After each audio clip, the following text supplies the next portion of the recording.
그러니까 지나간 얘기만 하는 게 아니라 그를 통해서 이번 분기에는 어떤 기업들이 좋아질 수 있을까에 대한 고민도 같이 있을 거라고 생각을 합니다.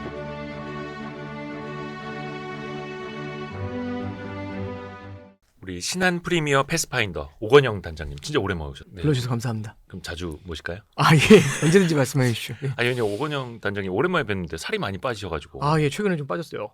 예. 속상합니다. 신한에서 얼마나 이렇게 열심히 해야죠. 단장님 되셔가지고 더. 예. 열심히 건강 챙기셔야 됩니다. 눈, 두뇌, 또 예. 활력까지 한번. 요 위에 먹으면서 시작해도 되나요? 요런 류 이렇게 해서 바로 나오세요. 예. 이렇게. 예. 그리고 요거 밑에가 액장이거든요. 네네네. 건강기능식품인데 네. 여기는 진짜 좋은 게 정말 많이 들어갔거든요. 네네. 약간 고급 포지션. 열심히 하시겠습니다. 예. 그러니까 책으로 따지면은 달러 앤 금 이야기를 다 하는 책. YG 네. 부스터입니다. 네. 이번에 책 역시 오건영은 오건영이다. 나오자마자 1등. 저희가 좀 홍보를 도와드려야 되는데 예. 저희가 뭐 도와드리기도 전에 바로 그냥 나오자마자 1등. 이게 또 운이 좋은 것도 있고 또 이렇게 예. 많은 분들이 참 이렇게 좀 좋게 생각해 주셔서 너무너무 감사드립니다. 반짝반짝합니다. 아. 환율의 대전환. 감사합니다. 경제 질서의 변곡점에서 글로벌 통화의 미래를 말하다. 우선은 저희가 현안부터 네. 몇 개 좀 여쭤볼게요. 저희가 네. 3월 19일 수요일 저녁에 찍고 있습니다. 저녁에 퇴근하신 다음에 저녁에 찍고 있는데 바로 다음 날 미국 연준의 FOMC 결과가 그러네요. 나오지 않습니까? 네네. 지금으로부터 몇 시간 안 남았거든요. 네네. 근데 일단은 거의 지금은 다 동결될 거라고 전문가 예상치가 높더라고요. 압도적으로. 금리는 사실 이번에는 큰 이슈는 아닐 것 같아요. 예. 오히려 다른 쪽을 좀 봐야 되는데 몇 가지만 이슈를 말씀드리면 네. 첫 번째는 시장이 제일 주목하는 거는 이제 점도표 얘기를 많이 할 텐데 점도표는 잠깐 뒤에 하고요. 네. 이 점도표 말하다 보면 뒤가 이제 힘이 빠지니까요. 이게 첫 번째는 양적 긴축에 대해서 좀 고민을 할 것 같아요. 이게 양적 긴축이라는 게 지금 연준에서 진행이 되는데 네. 트럼프 행정부에서 기준금리 내리는 것까지는 압박을 못 하겠지만 양적 긴축에 대해서는 압박감을 좀 주게 될 것 같아요. 이게 이제 왜 그러냐면 지금 미국의 국채시장 구조를 보면은 네. 이 국채시장 변동성이 되게 높거든요. 왜 그러냐면 아주 심플하게만 설명해 드릴게요.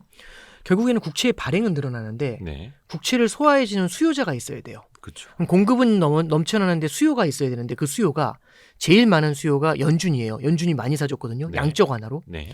그 두 번째가 다른 나라의 다른 나라의 중앙은행입니다. 그게 중국, 러시아 이런 곳들이죠. 네. 그 세 번째가 미국의 시중은행들이 많이 사줬어요.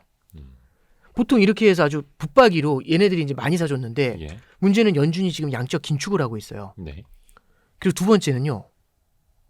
다른 나라 중앙은행이 러시아 같은 경우는 러시아 우크라이나 전쟁 끝난 다음 딱 터진 다음에 네. 분위기 되게 안 좋아졌죠. 네. 러시아 외환보유고 동결된다고 하니까 아하. 달러 자산을 늘리는 걸 싫어해요. 그렇죠. 그리고 러시아가 한번 뒤인 걸 보면서 중국도 달러 자산 늘리는 거 되게 무서워하거든요. 네. 그러면은 두 번째 해외 중앙은행도 안 사주죠. 네. 세 번째가 미국의 시중은행인데 SVB 사태라는 게 23년도 3월에 있었어요. 네. 그게 딱 터진 다음에 그 SVB가 왜 죽었냐면 실리콘밸리 뱅크. 그렇죠. 예금을 받은 걸로 대출을 해준 게 아니라 예금을 받은 걸로 장기 국채를 샀다가 금리가 확 튀는 바람에 거기서 완전 박살이 났던 거거든요. 그렇죠. 그걸 보고서 미국의 시중은행들이 이거 사면 안 되겠다. 이제 이게 1번. 두 번째는 그 SVB가 파산하는 걸 보면서 미국 연준의 은행 감독하는 곳이 있어요. 네. 그 은행 감독하는 담당자가 마이클 바라는 사람이에요. 부의장인데 네. 그 마이클 바가 뭐라고 하냐면 은행들 규제 강화해야 된다. 특히 미국 국채 살 때는 은행들이 자본을 늘려야 된다. 이게 어렵게 생각하지 마시고요. 은행들이 자기 돈이 있어야지 뭔가 투자해야 되는데 네. 자기 돈을 투자를 하지 못하고 그냥 현금으로 묶어놔야 된다고 하는 거예요. 국채를 사는 순간 그만큼의 현금을 늘리래요. 그럼 증자를 해야 되거든요. 네.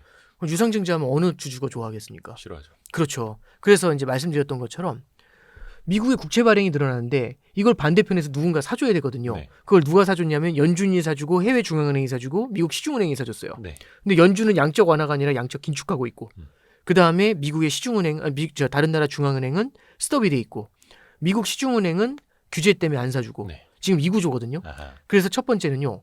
미국 연준한테 너네 양적 긴축 계속하면 우리 국채 발행도 늘어나는데 답 없다. 결국에는 그 트럼프 행정부에서는 미국 장기 국채 금리 10년 금리를 누르고 싶어해요. 네. 근데 연준의 기준 금리를 누르면 지금처럼 인플레이션 기대가 높은 상황에서 기준 금리를 누르면 연준의 독립성 이런 얘기가 나올까 봐 그렇죠. 그건 싫잖아요. 그래서 넌지시 양적 긴축 중단하는 쪽으로 계속 압박을 합니다. 그래서 이제 요번에 양적 긴축 중단에 대한 얘기가 혹시 나올지 그걸 하나 좀 보려고 하는 게 힌트 1번이고요. 일단은 연준이 미 국채를 덜 사는 걸 좀 그만두도록. 지금 연준 덜 사는 게 아니고요. 연준이 미국 국채를 팔고 있어요. 음. 판다기보다는 이렇게 판다고 얘기하는 게 나을 것 같아요. 그래야 좀 직관적으로 이해가 되시지. 네. 이게 만기가 되는 거를 다시 사지 않고 흘러보내는 거거든요. 네. 근데 그냥 판다고 생각하시죠. 그래야 훨씬 더 이해하시기가 쉬운데 순매도죠. 파는 걸 못 팔게. 음. 파는 걸 못 팔게 하고 이제 그렇게 바꾸고 싶은 겁니다.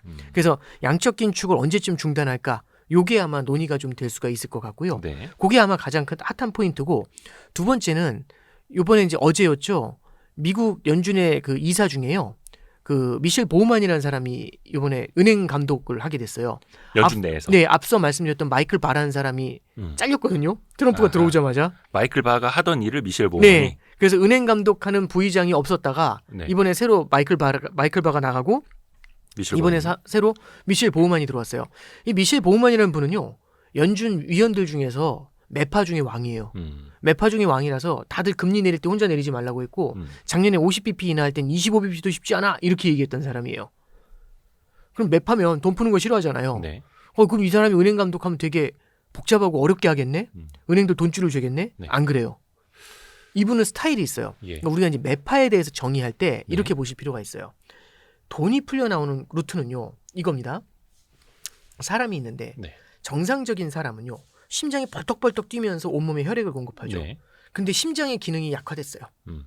그러면은 온몸에 혈액을 내보내주지 못하니까 혈액을 수혈해줘야 되잖아요. 예. 그러니까 이 무슨 말씀이냐면 심장은요. 지금 시중은행들은 사실 사람의 인체로 따지면 심장이에요. 온몸에 돈을 뿌려주는 역할을 이 피를 뿌려주는 역할을 이 시중은행들 네. 이 심장이 하고 있거든요. 근데 자 심장이 온몸에 돈을 뿌려주는데 시중은행이 네. 그 시중은행이 굉장히 힘들어졌던 게 금융위기예요. 네네. 그럼 돈을 못 뿌려주지 않습니까? 그렇죠. 그래서 중앙은행이 직접 나서서 유동성을 공급하는 전략을 썼던 것 중에 하나가 양적 완화예요. 네. 물론 이렇게 양적 완화 설명하면 안 돼요. 근데 그냥 이해하시기 쉽게 그냥 이렇게만 보시죠. 네. 굉장히 다양한 얘기를 해드려야 되는데 이렇게 일단 생각하시죠. 그러면 결국에는 골키퍼가 나오는 거예요. 그냥 수비수가 멈춰 있으니까 아하. 다 쓰러져 있으니까 골키퍼가 튀어나오는 겁니다. 골문 비우고. 예, 그게 이제 양적 완화라고 해서 그래서 양적 완화를 굉장히 많이 했거든요. 예. 그 얘기는 골키퍼가 너무 많이 활약을 하는 거예요. 음. 이건 정상이 아니죠. 그래서 원래 시중은행이 본연의 역할을 하게 해줘야죠. 시중은행이 대출을 해줘야 네. 이걸로 시장이 돌아갈 거 아닙니까? 그렇죠. 그래서 보우먼 이사는요. 어떻게 얘기를 하냐면 연준이 금리를 내리거나 연준이 양적 완화를 해가지고 돈을 풀어주는 건 X. 그건 아니다. 정상으로 돌아가자. 정상으로 돌아가는 건 연준이 움직이지 않고 네. 시중은행이 대출을 해주거나 시중은행이 장기 국채를 사는 그런 방향으로 가자. 그러려면 시장이 시중은행이 규제가 완화가 돼야 돼요. 음. 그래서 시중은행이 미국 국채를 사는 규제가 있는데 그걸 SLR 규제라고 해요. 네. 그 SLR 규제를 완화해주는 쪽을 지금 검토를 하고 있습니다. 오. 만약에 SLR 규제를 완화하잖아요. 그럼 미국의 시중은행이 미국 국채를 꽤 많이 살 수 있어요. 오. 그러면은 미국이 국채 발행을 늘릴 때 SLR 규제가 완화된 미국 시중은행이 이 국채를 받아주죠. 네. 그러면은 금리를 안정시킬 수가 있겠죠. 아하. 아무도 안 사주면 금리가 뛰잖아요. 예. 이걸 받아주면은 금리를 안정시킬 수 있죠. 예, 그래서 요번에 이제 앞서 말씀드렸던 것처럼 양적 긴축이 끝나나? 이제 양적 긴축 요번에 끝나진 않을 거고 네. 과거에도 보면은 양적 긴축은 건드릴 때 FOMC 2번 전에 그러니까 이번 전이 45일에 한 번씩 하니까 한 번, 2번 전에 언지를 하고 네. 그 다음에 예고를 하고 그 다음에 멈추거나 줄이거나 했거든요. 그럼 요번에 약간 힌트를 좀 주지 않을까. 만약에 6월 정도 멈춰서고 싶으면 5월 달에 FOMC가 있거든요. 네. 그럼 3월에 약간 예고를 해주지 않을까. 그래서 첫 번째 말씀드린 것처럼 QT에 대한 예고가 1번, 네. 두 번째는 SLR 규제 완화에 대해서는 어떻게 생각하는지가 2번. 그 다음에 세 번째가요. 트럼프 행정부가 지금 관세에 대한 얘기를 하고 있지 않습니까? 네. 근데 이 관세가 보통 관세가 아니죠. 이미 많은 분들이 다루셨겠지만 캐나다한테 지금 캐나다한테 보편 관세를 25% 때리잖아요. 네. 그 보편 관세는 이제 정확하게 정의를 해주더라고요. 징벌이라고 합니다. 뭘 잘못했죠? 그랬더니 마약하고 이민자를 보냈대요. 알겠습니다. 근데 미국의 산업을 보호하기 위해서 알루미늄하고 구리에 대해서는 25% 추가 관세를 하겠대요. 네. 그럼 캐나다산 철강이 미국으로 들어올 때는 관세가요. 보편 관세 25에다가 알루미늄 철강 관세 25를 더해서 50%가 됩니다. 물론 아직 보편 관세는 안 때렸지만 네. 거기에 상호 관세가 또 있대요. 상호 관세는 또 뭡니까 했더니 이건 공정을 말한대요. 공정이 뭡니까? 이거죠. 유럽은 미국에서 차를 수출할 때 미국이 2% 관세를 때리는데 네. 미국이 유럽으로 수출할 때는 유럽이 10% 관세를 때린대요. 불공정하잖아요. 그래서 10대 10으로 맞춰야겠다. 그래서 관세율을 올리는 게 상호 관세. 네. 그 응분에 대해서 우리가 공정하게 해주는 것이다. 그러면 올리면 되잖아요. 그래서 우리가 방긋했던 게 뭐냐면 FTA를 하고 있기 때문에 우리는 네. 사실 관세가 없어요. 양쪽 다. 그렇죠. 그럼 우리는 이번엔 그냥 지나가네? 이랬는데 그게 아니라 넌 타리프 베리어라고 해가지고 비관세 장벽이 있대요. 이건 또 뭡니까 했더니 하는 얘기가 아까 말씀드렸던 것처럼 관세의 차이를 그대로 적용하는 게 있고 비관세 장벽이라고 해서 규제하는 거 있죠. 네. 예를 들어서 우리나라로 뭐 농산물 들어오는 거 안 돼. 이런 거. 이런 규제 같은 거 관세율로 전환시켜요. 그래서 가산시켜버려요. 내지는 너 환율 전쟁했지. 통화 절하해가지고 수출 유리하게 했지. 너 환율 10% 절하했잖아. 아닌데요. 했어. 10%만큼 관세로. 이런 식으로. 비관세 장벽이라는 게 하기사 꼬투리 잡으면 다 잡을 수 있는 거잖아요. 모든 걸 잡을 수 있죠. 예. 그럼 우리는 뭐가 꼬투리게 잡을까? 모르죠. 뭘 잡을지 모르겠는데 지난주에 트럼프가 뭐라고 했냐면 한국은 우리나라한테 4배의 관세를 때리고 있대요. 그렇죠. 근거가 없잖아요. 미국한테 하는 건 아닌데. 근데 살짝 비관세 장벽에서 뭐 찾아가지고 지금 4배로 나왔나? 이 생각은 좀 들어요. 최근에 하여튼 살짝 뭐 우리나라 떨리더라고요. 부가세 가지고도 이야기하고 그렇죠. 미국엔 부가세가 없으니까. 이게 유럽이나 이런 데 부가세 얘기를 좀 하고 있는 건데 어쨌든 뭐 뭘로 시비를 걸고 싶은지는 잘 모르겠는데 4배의 관세를 때린다 이런 얘기 하잖아요. 네. 그래서 이제 말씀드리고 싶은 게 우리나라 관세 얼마만이냐 이거는 저도 모르죠. 근데 지금 관세가 보편 관세, 그다음에 산업별 관세, 그다음에 상호 관세까지 붙잖아요. 네. 잘못 걸리면 캐나다산 철강은 70% 맞을 수도 있어요. 왜냐하면 보편에서 25% 지금 예고는 했지만 아직 시행 안 했지만 시행한다면 그리고 철강이 25% 그다음에 말씀드린 것처럼 상호 관세는 20% 맞으면 그럼 70% 맞죠 관세를. 네. 이 세 개를 한꺼번에 맞으면 인플레이션이 어떻게 되겠습니까? 그러니까 이게 뭐 10% 오르는 게 아니라 70%가 한 방에 오르면 당연히 이제 올라갈 수밖에 없는데. 그렇죠. 그러면 이제 연준한테 물어볼 것 같지 않으세요? 왜냐하면 지금 연준이 관심을 가지는 것 중에 인플레이션 지표도 있지만 기대 인플레이션 지표라는 것도 관심이 있어요. 네. 기대 인플레이션이라는 건 인플레이션이 어떻게 될지에 대한 시장 주체들의 기대입니다. 그렇죠. 근데 이게 잠깐 보시면 1년짜리 기대 인플레이션이요.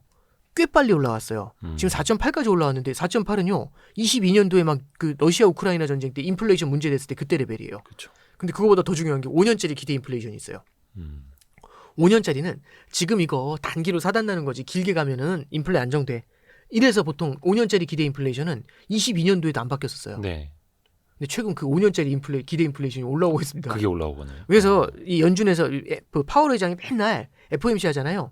FOMC 할 때 뭐라고 하냐면 맨날 똑같은 말이 우리 장기 기대 인플레이션은 앵커드 돼 있다. 이렇게 얘기해요. 닻을 내려놔가지고 고정이 돼 있다. 안정이 돼 있어서 우리가 금리 인하를 고민할 수 있다. 이런 얘기했거든요. 네. 지금 앵커링이 안 돼 있어요. 앵커드가. 그럼 이게 흔들리잖아요. 그러면 어떻게 금리를 내립니까?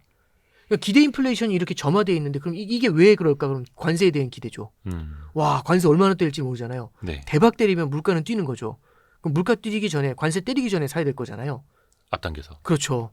그게 이제 펜딩이 그러니까 결국에는 수요가 앞으로 땡겨와가지고 오 그래서 이제 이게 작년도 11, 12월에 미국 수요가 폭발을 했었던 그런 핵심이 되는 거죠. 그래서 이제 잠깐 다시 정리를 해드리면 아마 이제 연준한테 물어보겠죠. 원래 그 미국 연준도요. 네. 파월 의장이 22년도 6월 달에 금리를 0.75% 올린 적이 있어요. 네. 자이언트 스텝이라고 네. 해서. 네. 그때 뭘 보고 올렸냐면 이 미시간대 기대 인플레이션 지수 보고 맞아요. 올렸거든요. 내 눈에 들어왔다 이런 표현을 썼어요. 그때 그래서 오건영 이사님도 인플레와 기대 인플레 두 가지랑 같이 그렇죠. 싸워야 된다 이렇게 그렇죠. 말씀하셨고. 네. 그게 굉장히 무서웠던 거거든요. 근데 기대 인플레가 올라왔잖아요. 그것도 장기가. 네. 여기에 대해서 아마 기자들이 물어볼 거예요. 예. 파월 의장이 뭐라고 하는지. 이게 세 번째 관전 포인트입니다. 그리고 이제 네 번째는요. 지금 미국의 성장이 생각보다 별로 좀 둔화가 되고 있거든요. 지금 2% 정도는 성장할 것이다라고 봤었는데 지금 애틀랜타 연준에서 나오는 GDP 나우라고 해서 네. 거기선 GDP 나우에서는 지금 1분기 GDP 지금 예상치가 마이너스 2 정도 돼요. 그러니까 2를 예상하고 있는데 마이너스 2를 보고 있는 거거든요. 마이너스 2요? 연율로요? 예. 연율 마이너스 2를 보고 있습니다. 그거는 약간 좀 잘 안 맞는다는 사람들도 있고. 애틀랜타 연은 건 잘 연준도. 맞거든요. 근데 그러니까 이게 뒤에 말씀드리겠지만 사실 애틀랜타 연이 오류가 많아요. 이번 거는. 왜 그러냐면 이게 왜 마이너스까지 내려갔냐면 순수출이 그러니까 무역 적자가 나면 이 GDP가 내려가거든요. 예. 무역 적자가 꽤 커요. 근데 그 무역 적자 중에 뭐가 있냐면 금 수입이 있습니다. 금 현물의 수입이 엄청 많았어요. 1월 달에. 네네. 그 무역 적자죠. 그만큼 이 GDP를 깨먹었어요. 아, 그래서 금 수출 수입은 사실 일회성인 거잖아요. 고지고대로 보기가 좀 어렵죠. 그렇죠. 그래서 그만큼을 제외하면 거의 플러스로 붙을 것 같은데, 그러니까 거의 0%에 붙을 것 같아요. 그걸 제외하면. 근데 이제 말씀드린 게 예상치가 플러스인데 그렇죠. 지금은 그것도. 마이너스이고 예를 들어서 왜곡된 효과를 제외하더라도 제로에 수렴하면 그러니까 지금 뭐냐면 작년 12월에 생각했었던 예상치보다 올해 3월에 지금 바라보고 있는 예상치가 네. 미국 경제를 바라보는 수치가 내려와 있는 것 같아요. 그럼 보통 이 정도로 내려오면 미국이 기준금리 인하를 하면서 대응해 줘야 되거든요. 네. 왜냐하면 성장이 깨지면 성장을 받쳐줘야 되잖아요. 네네네. 근데 지금 기대 인플레가 올라옵니다. 음. 그럼 성장은 깨지고 기대 인플레가 올라오니까 물가는 어떻게 바라보고 있습니까? 라는 질문이 있을 거고 그다음에 성장 둔화에 대해서는 바라보면서 통화정책 완화에 대해서는 어떻게 생각하십니까? 라는 질문을 하겠죠. 굉장히 어렵습니다. 왜냐하면 두 개가 딜레마로 그렇죠. 두 개가 상충돼 버리니까요. 이러면 엉거주춤하게 돼요. 되게 애매하게 되겠죠. 그렇죠. 예, 그래서 이렇게 이제 성장, 물가, 그다음에 말씀드렸던 것처럼 이제 SLR 규제, 금융 규제, 그다음에 네 번째가 맨 처음에 서두에서 짚어드렸었던 큐티에 대한 얘기. 큐티는 언제 중단할 것인가? 큐티는 언제 중단할 것인가. 그래서 그 네 가지 정도가 포인트가 될 거고 플러스로 이제 점도표를 볼 수 있겠죠. 얼마나 그쵸, 찍어줄까. 예, 장기 지금 금리를 얼마나 찍을까 저는 요거 개인적으로 좀 보고 있는데 원래는 2.5였다가 이게 2.6, 2.7, 2.8, 2.9, 3.0 이렇게 살살살살 올라왔어요. 네. 요번에 혹시 조금 더 올리나? 이제 요런 건 좀 바라보고 있습니다. 장기요. 예, 그 롱거런이라는 표현이 있어요. 그래서 그거 어떻게 올라오는지 그것도 한번 같이 보려고 합니다. 그래서 점도표까지 5개 정도가 이제 아마 내일 새벽에 확인이 되겠죠. 그쵸. 저는 이제 일어나서 딱 그거 볼 때는 그거부터 이제 그쵸. 포인트 체크를 좀 하려고 합니다. 어떻게 보면 그 세 가지를 말씀해 주신 게 또 점도표 안에 같이 녹아 들어 있을 수도 그렇죠. 있는 거고. 네네. 근데 이제 지난 연말에 시장이 조금 이제 충격을 받았던 게 야, 3번이 아니라 4번이 아니라 2번이래. 네. 이렇게 되면 시장이 놀랐던 그렇죠. 건데 네네. 이번에는 그러면 2번이 유지되거나. 네네. 근데 어떤 기대는 이거 3번까지도 인하가 갈 수 있지 않겠어 이렇게 기대하는 목소리가 있기는 한데. 네. 그러니까 지금 FOMC 열리기 직전까지의 점도표만 보면은 뭐 한 6월, 9월, 12월에 내릴 것 같다라는 의견들은 높지 예, 않습니까? 지금 현재로서는 또 2번으로 줄어 있어요. 다시 또 줄었나요? 살짝 앞서 있어요. 2번 정도가 지금 50%가 조금 넘어 있거든요. 그러니까 의미가 없어요. 2번이나 사실은 3번이나. 약간 이거는 확률이 아니라 말 그대로 확률이 아니라 왔다 갔다 설문조사예요. 하니까. 설문조사 네. 일종의 설문조사라고 보면 돼요. 그러니까 트레이더들한테 설문조사하는 거죠. 근데 중요한 건 네네. 3번이 아니라 2번으로 가면 시장이 충격을 받을 것이냐 안 받을 것이냐 이 시장의 반응이잖아요. 아, 예, 그렇죠. 지금 참고로 말씀드리면요. 시장은 항상 연준보다 기대를 크게 했어요. 앞서가죠. 그래서 제가 예전에도 나왔을 때 이제 금리 어떻게 될 것 같냐라고 이제 질문 주셨을 때 한 2년 동안 이 얘기만 해서 하도 욕을 먹었는데 왜 맨날 재미없는 얘기 뭐냐면 예. 시장이 기대하는 것보다는 적게 시장이 원하는 것보다는 늦게 금리 인하를 할 것 같다. 요게 포인트였거든요. 보수적으로. 왜냐하면 시장은 항상 앞서가요. 왜냐하면 나한테 유리하니까. 예. 맞아요.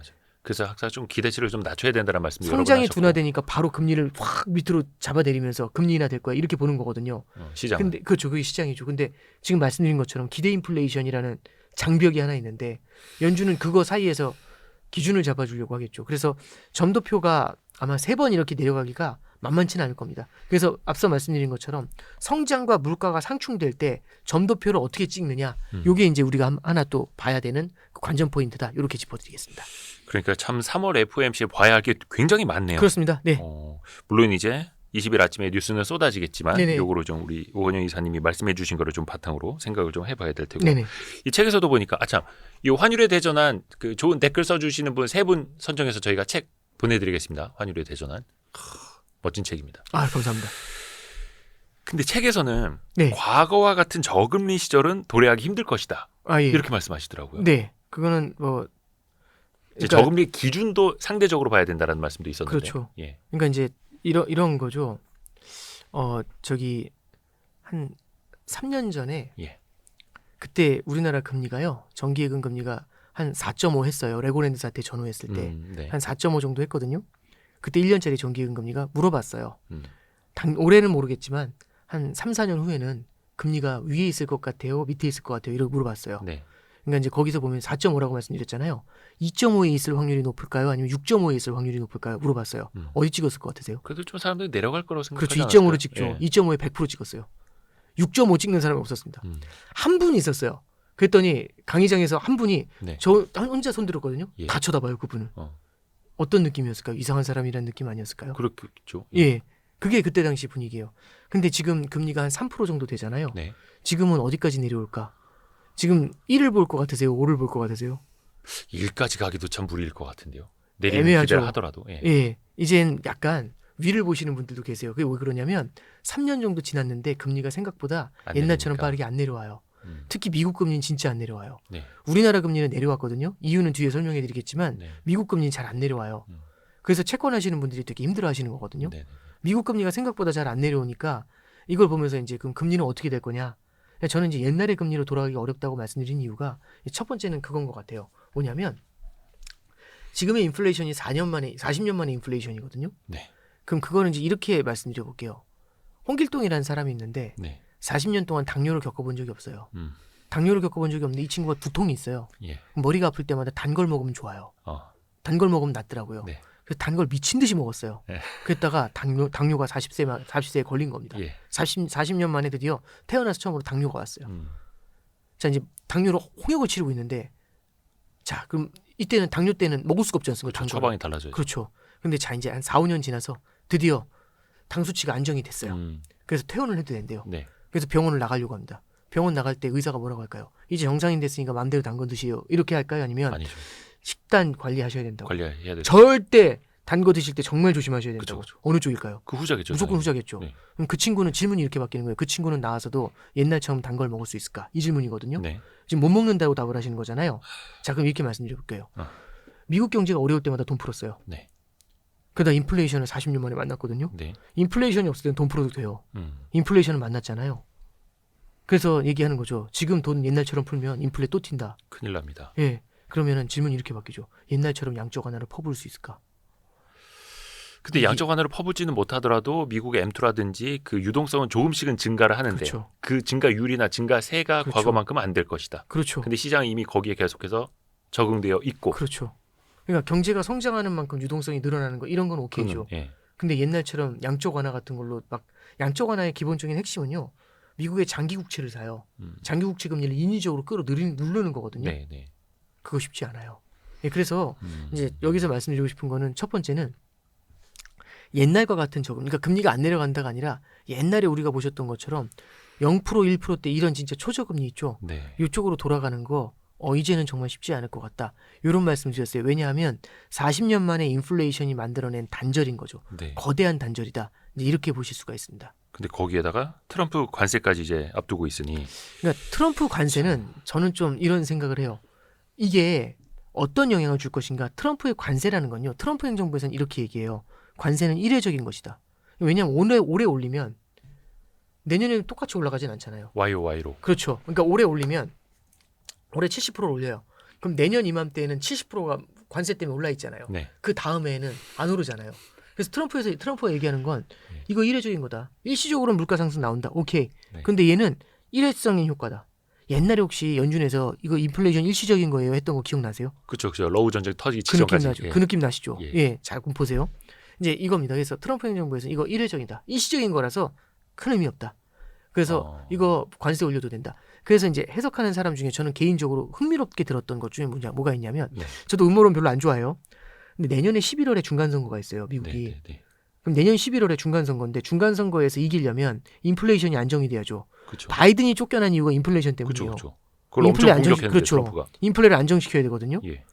그러면 내년 11월에 관세가 있으면 굉장히 부담스럽겠죠. 그러니까 다시 말씀드리면 올해 관세를 때려서 물가가 오래 올라가요. 그러면 내년이 되면 물가가 내려오겠죠. 전년 동기 대비로. 그렇죠. 전년 동기 대비로. 그러려면 미리 때려놔야 될 것 같지 않으세요? 빨리. 그 너무 무시무시한 거 아닙니까? 그러니까 지금 많은 분들이 그 얘기를 해요. 왜 이렇게 서두르냐고. 트럼프가. 왜 이렇게 서두르냐고. 1기 트럼프 행정 때보다 훨씬 빠르거든요. 어허. 초반에 기전을 제압하기 위해서입니다. 맞죠. 그럴 수 있죠. 당연히. 근데 이제 얘기한 것처럼 오히려 중간선거 이전에 빠르게 인플레이션부터 시작해서 성장을 빠르게 제압을 해놓고 그러니까 이제 저는 그거는 찬성해요. 인위적으로 YOY를 맞추기 위해서 한다. 이건 아니겠지만 그래도 중간선거 이전에 확실한 성과를 보여주면서 중간선거에서 승리를 한 다음에 뒤도 밀고 가려고 한다. 이거는 뭐 모든 정권이 똑같은 거 아닌가요? 사실. 예. 네, 그렇게 얘기하시는 분들도 있는데 저는 뭐 의도가 어떻든지 간에 리즈너블한 얘기 중에 하나라고 생각은 합니다. 근데 이제 잠깐 하나 말씀드리면 여기서 실수가 하나 나올 수 있어요. 뭐냐면 예. 관세가 일회적으로 그러니까 일회성 인플레이션을 만들어내는 건 팩트예요. 네. 올해 오르고 내년에 똑같이 관세가 오르는 건 아닌데 문제는 지금 여태까지 4년 동안 인플레이션이 이어져 왔어요. 4년간 인플레이션이 이어져 왔으면 이게 인플레이션이 고착화되고 있는 거거든요. 그렇죠. 물가 수준이라는 그렇죠. 게 이만큼 떠 있는 건데. 물가 수준이 굉장히 떠 있고 그것도 또 올라요. 그러면 예. 물가는 오르는구나. 그러니까 일본이 이 디플레이션을 겪은 것도 디플레가 오래되다 보니까 뭐라고 해야 되죠? 이제 이골이 났다고 표현해야 되나요? 거기 그냥 익숙해져 버린 고착화된 거예요. 그러니까 인플레이션이 벌써 4년인데 이거 끊어줘야 되는데 계속 인플레이션이 이어지잖아요. 네. 높아진 물가에서도 계속 이어지잖아요. 그럼 인플레이션에 대해서도 고착화가 나타나요. 고질병이 되는 거거든요. 그렇죠. 고질병은요 쉽게 안 치료돼요. 그리고 작은 충격에도 민감해요. 그래서 말씀드렸던 것처럼 이 관세가 지금 높아져 있는 이 기대 인플레이션을 자극해 버리잖아요. 네. 그럼 물가가 상승한다라는 기대가 전면적으로 강해지게 되고 그렇죠. 물가가 오를 것 같으면 내일 살 물건을 오늘 사요. 1년 후에 살 걸 미리 땡겨 사요. 그러면 그렇죠. 지금의 인플레이션 오히려 더 폭발시키는 자극제가 될 수가 있습니다. 가수효과치 땡겨. 예, 그렇죠. 그러니까 이제 정리해서 말씀드리면 관세라는 게 일시적인 효과를 주는 거는 맞겠지만 이게 생각보다요. 인플레이션 기대를 자극하게 되면 굉장히 강한 인플레이션, 끈질긴 인플레이션 이걸로 이어질 가능성이 좀 열려 있죠. 예, 이런 것들을 봐도 옛날처럼 금리가 내려오기는 만만치 않을 것이다. 뭐 이렇게 말씀드릴 수 있겠습니다. 그러면 요거는 어떻게 봐야 될까요? 그러니까 트럼프 대통령이 그 지난번 1기 집권할 때도 마찬가지고 네. 항상 파월을 많이 압박하지 않습니까? 네. 금리 낮추라고. 네네. 물론 그거는 많은 정치인들이 하는 거죠. 정치인들 입장에서 봤을 땐 금리가 낮아져야 경기가 그렇죠. 부양되고 좋으니까. 네, 그렇죠. 이번에도 또 한번 트럼프는 계속해서 파월을 좀 압박하는 것 같은데 네. 그거는 어떨까요? 통할까요? 지금 이제 진실일까요? 파월을 이제 참고로 1월달 FOMC 직전에는요. 예. 트럼프가 얘기했어요. 연준 기준금리 인하해야 된다고. 음. 다보스 포럼에서 얘기했거든요. 네네. 근데 문제는 연준이 기준금리 인하를 안 했어요. 동결했어요. 그랬더니 그날은 트럼프가 비난을 했거든요. 네. 연준은 바보 같은 짓 하고 있다고. 자기들이 만든 인플레 때문에 금리도 못 낮추고 있다고. 연준은 바보라고. 그런 얘기를 했다가 그 일주일 후에 기자가 또 물어봐요. 연준 금리 동결에 대해서 어떻게 생각하시냐고 했더니 리즈너블한 선택이었다고 생각한다고 이렇게 얘기를 해요. 이게 왜 그러냐면 기대 인플레이션이 남아있잖아요. 이럴 때 함부로 금리 인하하면 인플레이션의 유일한 파수꾼을 갖다가 묶어버리지 않습니까? 그럼 자기한테도 불리해요. 그러니까 지금 연준한테 기준금리 인하라고 종용을 하는 게 네. 연준의 독립성 문제 같은 거룩한 얘기도 있지만 이게 인플레를 자극한다는 두려움이 분명히 존재하거든요. 네. 그래서 요즘은요. 트럼프가 미국 기준금리 인하라고 연준한테 그렇게 얘기 안 하고요. 음. 오히려 베센트 재무장관 통해 가지고 뭐라고 하고 있냐면 미국의 10년 국채 금리를 내리는 방안에 대해서 고민하고 있어요. 연준을 후달구는 게 아니라 그냥 10년 국채 금리를 갖다가 시장에서 내려가도록 시중금리가 예, 그렇게 내려가게. 조절하자라고 하고 있고 그 방안으로 앞서 말씀드렸던 것처럼 SLR 규제 완화. 음. 요게 하나고 다른 하나는 드릴 베이비 드릴이라는 표현이 있죠. 네. 빨리 이제 원유 채굴 하세요. 그렇죠. 에너지의 공급이 늘어나면 에너지 가격이 떨어지잖아요. 그렇죠. 예, 그걸로 이제 인플레이션을 갖다가 해결하겠다. 이렇게 얘기하고 있는 그런 입장입니다. 약간 그러면 이제 금리보다는 에너지 공급을 통해서 물가를 좀 진정시켜 보려는 실물적으로 이제 접근을 한다는 그렇죠. 거예요. 예.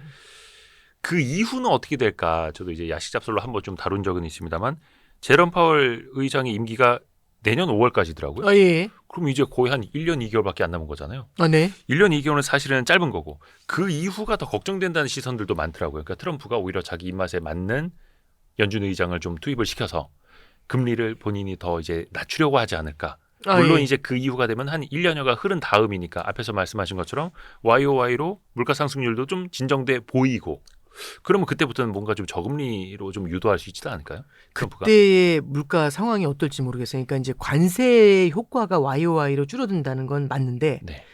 문제는 그게 일시적으로 때린 그 관세가 기대 인플레이션을 자극하면 물가가 끈적끈적해서 안 내려올 수도 있어요.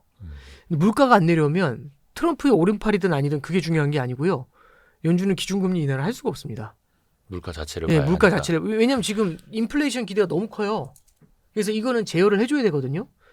네, 그래서 뭐 지금 얼마든지 종용을 할 수 있는데 종용을 못하는 이유 중에 하나가 여전히 물가가 발목을 잡고 있기 때문. 이렇게 정리할 수 있겠죠. 네. 그래서 기승전 물가인 거고. 네. 근데 트럼프의 방식이라면은 글쎄요. 에너지 가격 낮춘다고 해서 다른 게 좀 되겠습니까? 지금 공산품 가격이 올라가고 계란 가격이 급등하고 막 이러고 있는데. 저도 동의하는데요. 예. 시차를 두고 에너지 가격은 정말 많은 필수품에 영향을 굉장히 많이 줍니다. 그렇죠. 기업의 비용하고도 관련이 되고. 음. 그래서 이제 여기서 전제가 달리는 게 시차를 두고라는 말씀을 드렸잖아요. 네. 참고로 22년도에도 러시아 우크라이나 전쟁 때 140달러까지 유가가 올라갔다가 네. 거기 70달러까지 빠져요. 반토막이 났거든요. 그게 22년도 말부터 23년도에 물가가 좀 굉장히 높았던 물가가 안정이 되는데 상당히 큰 기여를 해요. 네. 그래서 에너지 가격이 굉장히 여러 곳에 영향을 미치고 있다. 음. 시차를 두고 그런 쪽에서의 물가 안정 이런 것도 가져온다. 이렇게 정리할 수 있습니다. 시차를 두고는 또 효과를 낼 수밖에 없는 거고. 네네네.